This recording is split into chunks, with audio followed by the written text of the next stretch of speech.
Hi, I'm playing Battletech. Haven't you forgotten something? Like what? That's too modern a game.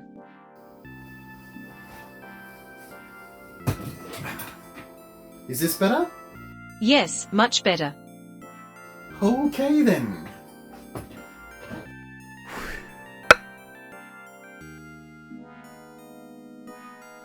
Today's game is Lynn City, which was made in 1995 by I.J. Peters.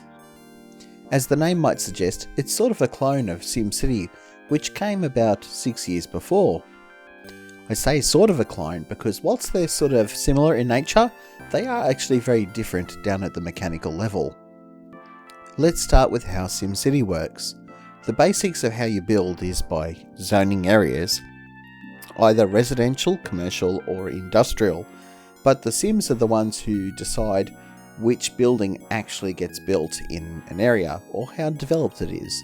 So you don't actually have much control over the density of a zone, for instance.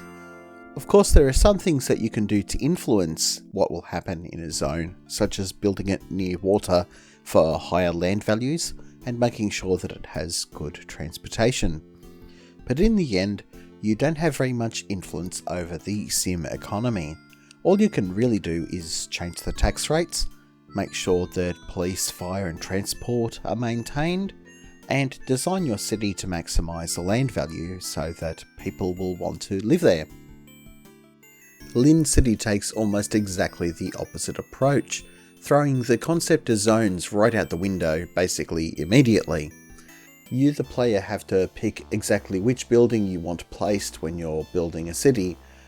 This in essence gives you total control not only of the design, but also of the economy. The reason I say that you have total control is that you have complete control of supply and demand for pretty much every item in the economy. So take housing for instance. You have complete control over the density and type of houses built, but these housing areas also come with them not only a birth rate but an associated death rate. You can essentially control the population by what kind of buildings you build. If you build a lot of housing that has a high death rate and a low birth rate, you can reduce your population growth and keep things smaller. If you are trying to grow your population, you can build a lot of high density, high birth rate housing that has a lower death rate, and that would increase your population significantly. If you do get things wrong and there's a lot of unemployment because you've built a lot of housing but there's not all that many jobs, the people will build shanty towns, which will cause you problems in the form of pollution and just occupying space. But otherwise you do have complete control over the housing situation. This is pretty much also true for all of the other resources in the game. Speaking of which, there are quite a few.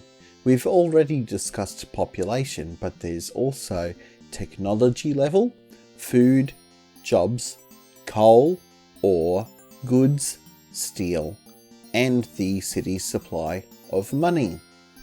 Each of these resources have a part to play in your city. Let's start with technology level. Technology is fairly simple.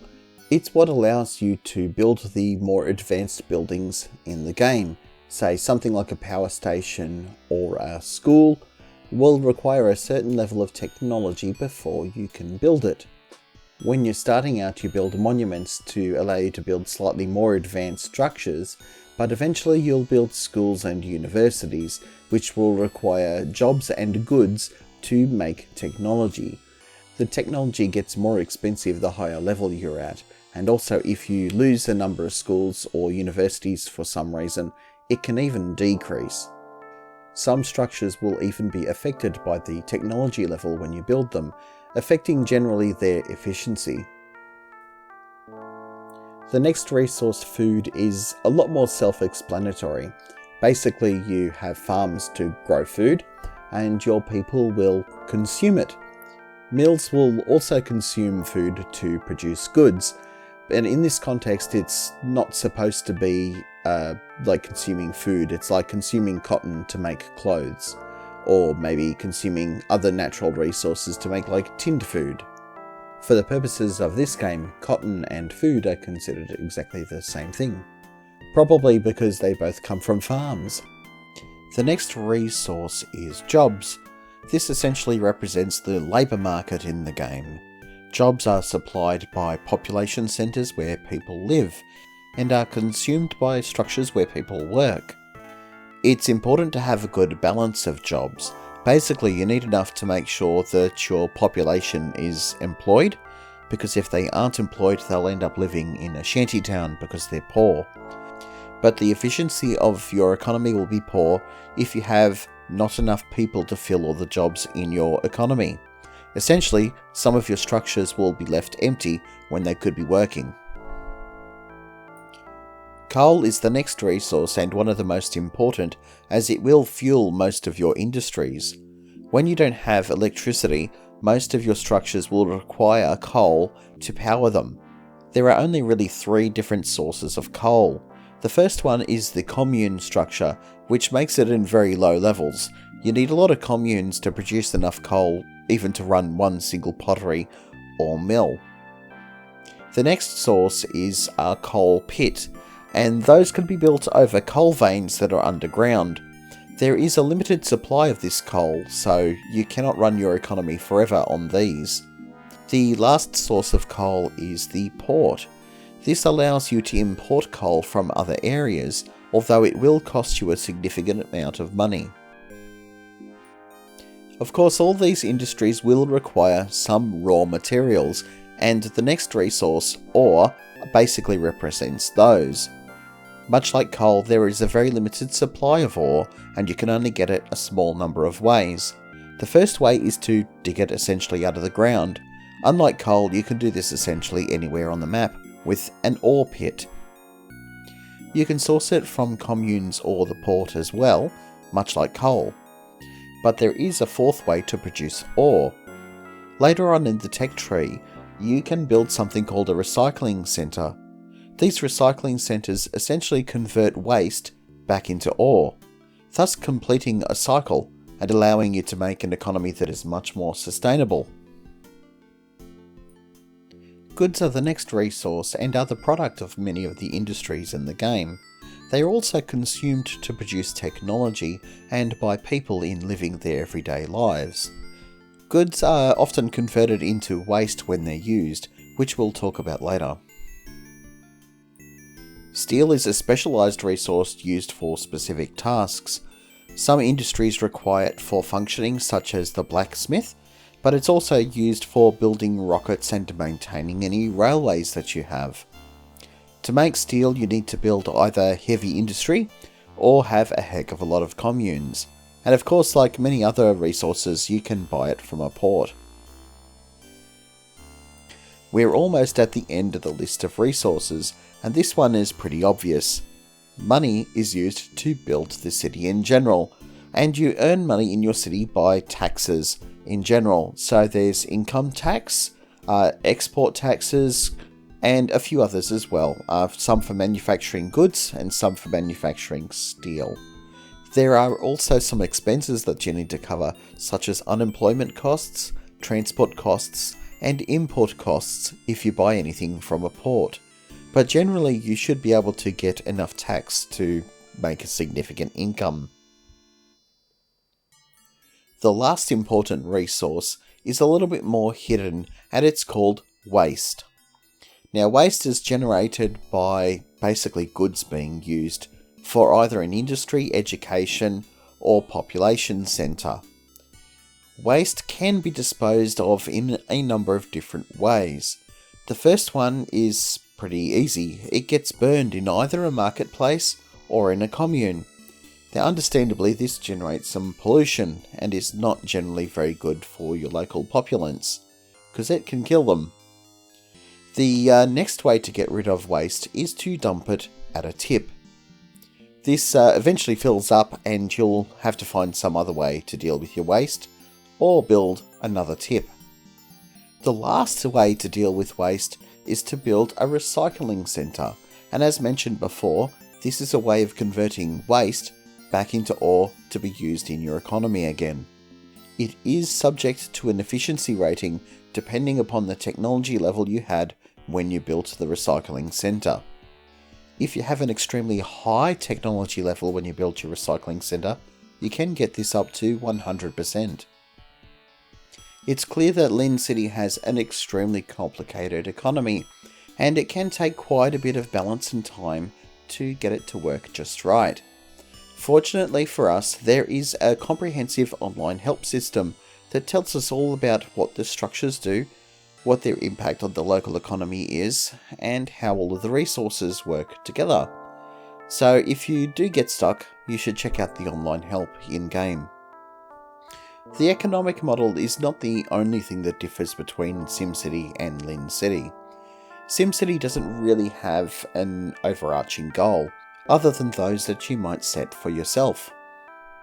Lynn City, on the other hand, has two endgame goals that you can achieve. The first one is fairly simple. Because the planet is decaying and you're using up all the resources, it would be wise to go to another planet, and so you can build rockets to evacuate your population to another world. Each rocket only takes 1,000 people, so you may have to build quite a few of them before you can evacuate your entire population. The rockets are also notably very expensive, both in money and resources. The other goal that you can achieve is to build a sustainable economy. This is an extremely complicated one to achieve because essentially you need to not be digging up any ore or putting any waste into the ground or digging up any coal. You can't be importing or exporting goods or any other materials through a port. Your money needs to be stable or rising, and your population needs to be stable. Technology needs to either increase or stay stable, and all of the areas that could catch fire need to have fire coverage. All of these different conditions need to be met for a period of time, in the worst case, for 180 years. This is extremely long and can be very tedious to achieve, because once you've set everything up, you have to wait for quite a lot of simulation time. You could of course ignore both of these goals and choose something yourself, much like you would with SimCity. One last minor difference that makes a bit of an impact on how much fun you can have with the game is the lack of disasters in Lynn City. The only disaster to speak of is the ability of buildings to catch fire, basically if you don't have enough fire cover in the area. The fire isn't very inconvenient as it only really demolishes a single building and might occupy that space for some time as the rubble decays.